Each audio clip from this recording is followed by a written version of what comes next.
Welcome to my YouTube channel. आज के lecture में हम डिस्कस करेंगे इन्वायरमेंटल इशू। इन्वायरमेंटल इशू में जितने भी इंपॉर्टेंट टर्म्स है उसके बारे में हम डिस्कस करेंगे, क्योंकि ये कभी कभी होता है कि जैसे एमसीक्यूज में कुछ छोटा सा टर्म पूछ लिया जाता है या 1 नंबर 2 नंबर या 3 नंबर के क्वेश्चन से पूछ लिया जाता है तो हमें कन्फ्यूजन होती है। इसलिए जितने भी इंपॉर्टेंट टर्म है पहले इसके बारे में हम डिस्कस करेंगे, फिर हम पूरे लेक्चर को अच्छे से डिस्कस करेंगे।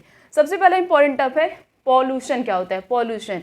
It is defined as any undesirable change in the physical, chemical and biological characteristic of air, water and soil that adversely affect living organism। मतलब पॉल्यूशन का मतलब क्या होता है? फिजिकल, केमिकल, बायोलॉजिकल मीन्स जो एयर, वाटर, सॉइल, इन सब में जब कोई भी चेंजेस क्रिएट होते हैं, मीन्स कुछ चेंजेस दिखाई देने लगते हैं। जैसे कभी कभी चलो अचानक से बाहर निकलो, पूरा बिल्कुल डस्ट पार्टिकल्स दिखाई देने लगे, तो क्या हुआ? एयर पॉल्यूशन हो गया। अब सॉइल की फर्टिलिटी डिक्रीज होती जा रही है, किसकी वजह से? सॉइल इरोजन की वजह से। अब वाटर के अंदर दिखाई दे रहा है तो इसका मतलब वाटर पॉल्यूशन है। तो यही जो अलग मतलब कुछ अलग फीचर्स दिखाई देने लगता है उसे हम क्या कहते हैं? उसे हम कहते हैं पॉल्यूशन। किसमें किसमें? एयर में, वाटर में, सॉइल में। ठीक है, दिखाई देने लगा उसे हम क्या बोलेंगे? पॉल्यूशन बोलेंगे। अब ये पॉल्यूटेंट क्या होता है? दो सब्सटेंस या agent which bring about undesirable change in the properties of air, water, soil.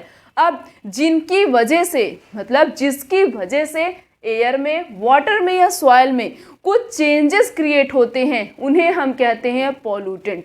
क्या बोलते हैं उसे? पॉल्यूटेंट। जिसकी वजह से एयर में, वाटर में या सॉइल में जो चेंजेस क्रिएट होते हैं, this is known as pollutant.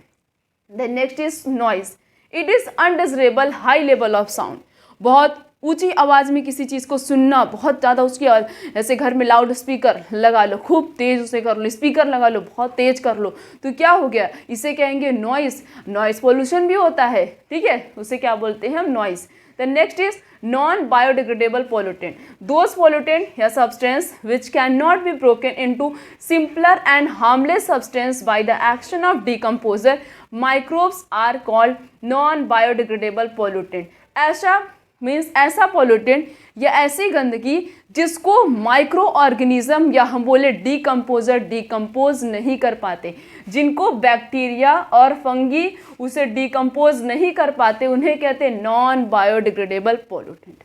जैसे पॉलीथीन हो गया, ऐसी बहुत सारी चीज़ें होती, इसीलिए बोला था पॉलीथीन का यूज़ नहीं करना चाहिए। क्यों? क्योंकि वो साल 2 साल 3 साल में भी कभी मतलब वो डिकम्पोज होता ही नहीं है, उसको माइक्रो ऑर्गेनिज्म कभी भी डिकम्पोज नहीं कर पाते। तो ऐसे पॉल्यूटेंट जिनको माइक्रो ऑर्गेनिज्म डिकम्पोज नहीं कर पाते उन्हें क्या बोलते? उन्हें कहते नॉन बायोडिग्रेडेबल पॉल्यूटेंट, या हम बोल सकते हैं ऐसे सब्सटेंस जो डिसॉल्व नहीं होते उन्हें हम बोलते हैं नॉन बायोडिग्रेडेबल वेस्ट। ठीक है।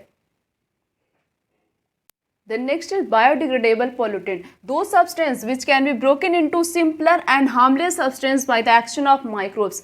ऐसे सब्सटेंस जिसको माइक्रोब्स इजीली ब्रेक डाउन कर देते हैं और वो हमारे इन्वायरमेंट को कोई हार्म भी नहीं पहुंचाता है, उसे कहते हैं बायोडिग्रेडेबल सब्सटेंस या पोल्यूटेंट बोलते हैं। देखो लिखा ना, हार्मलेस सब्सटेंस होता है जिसको माइक्रोब्स इजीली ब्रेक डाउन कर देते हैं। Next is eutrophication. यूट्रोफिकेशन क्या होता है? It refers to the nutrient enrichment in the water bodies leading to the lack of oxygen.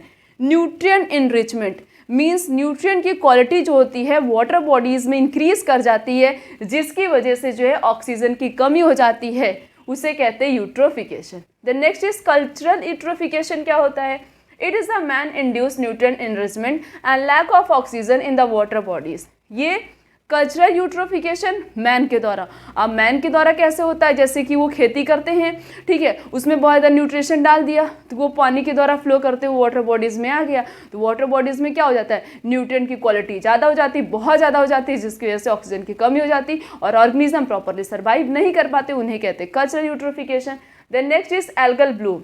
The excess proliferation of planktonic algae implanting the dustin color to the water are called algal bloom। सबने देखा होगा जैसे कि पानी होता है उसमें देखा होगा कुछ ऐसे ऐसे ग्रीन कलर की, कुछ मतलब इस तरीके से ग्रीन कलर की जो है एल्गी दिखाई देने लगती है। हमें ग्रीन कलर का कुछ सब्सटेंस दिखाई देता, सिंपल ऐसे बात करें तो ग्रीन कलर कुछ सब्सटेंस दिखाई देता, उसे वो क्या होता है? प्लैंक्टोनिक एल्गी होता है, ठीक है, जिसकी वजह से पानी, वाटर बॉडी जो होता है, पानी जो होता है वो ग्रीन कलर का दिखाई देता, उसे हम कहते हैं एल्गल ब्लूम। ठीक है, आप सब नोटिस करेंगे पॉन्ड में जब भी बारिश हो तब देखना उसके बाद जो है कुछ ग्रीन कलर के सब्सटेंस दिखाई देने लगते वाटर में, उसे हम क्या बोलते हैं, उसे हम कहते हैं एल्गल ब्लूम। तो next is electronic waste. Electronic waste क्या होता है, जो भी वेस्ट हमारे जैसे कंप्यूटर, टेलीविज़न या मोबाइल, इन सब से जो वेस्टेज निकलते हैं उन्हें हम कहते हैं इलेक्ट्रॉनिक वेस्ट। अगर उसे हम शॉर्ट फॉर्म में बोले तो हम उसे बोल सकते हैं ई वेस्ट।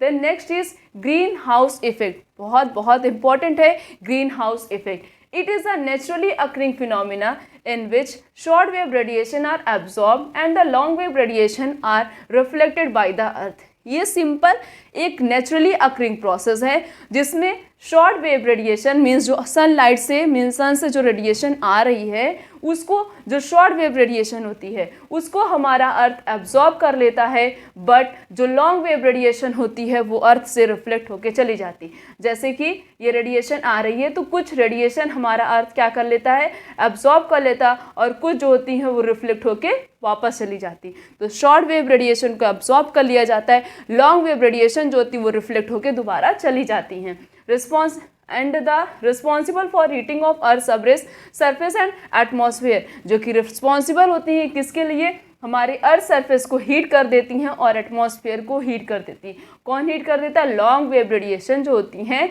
वो किसके लिए रिस्पॉन्सिबल होती हैं, वो हीटिंग ऑफ अर्थ सरफेस को और एटमॉस्फेयर को हीट कर देती हैं। अब ये ग्लोबल वार्मिंग क्या होता है, the increase in the global mean temperature is called global warming. Global warming, global का मतलब तो सबको पता है, वार्मिंग का मतलब बहुत ज़्यादा गर्म होना।